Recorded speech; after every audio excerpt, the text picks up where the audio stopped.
Hey everybody, it's Shaman Sister Sin, and you're listening to the Meditations and More podcast brought to you by Earth Mama's Apothecary and littleshaman.org. That's me, the Little Shaman.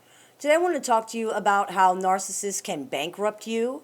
This is something that is very common with narcissistic relationships, so I thought we'd talk about it on the show today. The definition of the word bankrupt is to render somebody or something destitute in some way. Now, we often hear this word in relationship to money, but it doesn't just mean financial bankruptcy. There is moral bankruptcy, emotional bankruptcy. In other episodes of the show, I have compared pathologically narcissistic people to vampires, and this is in line with that.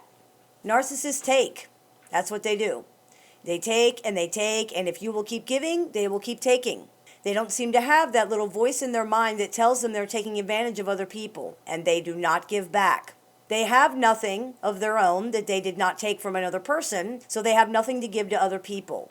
Many people believe that narcissists are deliberately withholding things from them.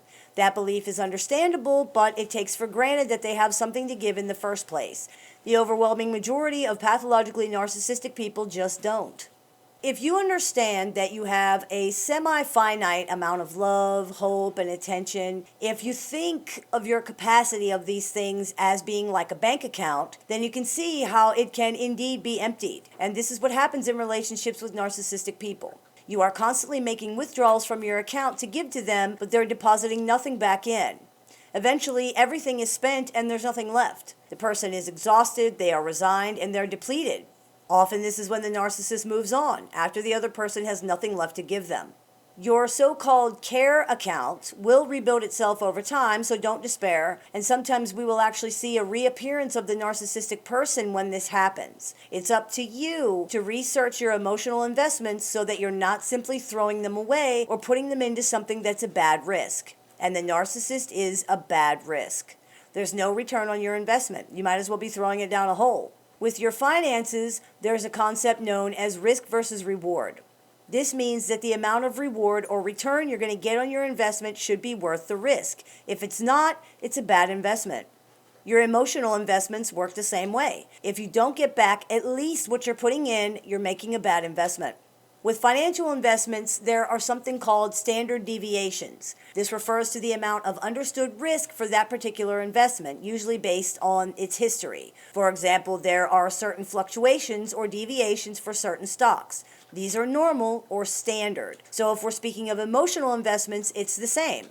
There are standard deviations in friendships, in family relationships, in marriages. They are normal fluctuations where at certain times in the relationship you may be required to give more or you might be blessed to receive more, but these are standard, they're normal, it's nothing to be concerned about. However, in the case of narcissistic people, there is no fluctuation, there is no deviation, it's all one-sided. Investments go out and they are not returned. Eventually, the person faces emotional bankruptcy because they have poured all their emotional coin into a bad investment with no return. Of course, narcissists are known to financially bankrupt people as well. They take whatever they can get. If you have a collection of wicker picnic baskets that is worth nothing to anybody but you, they will take that if they can get it.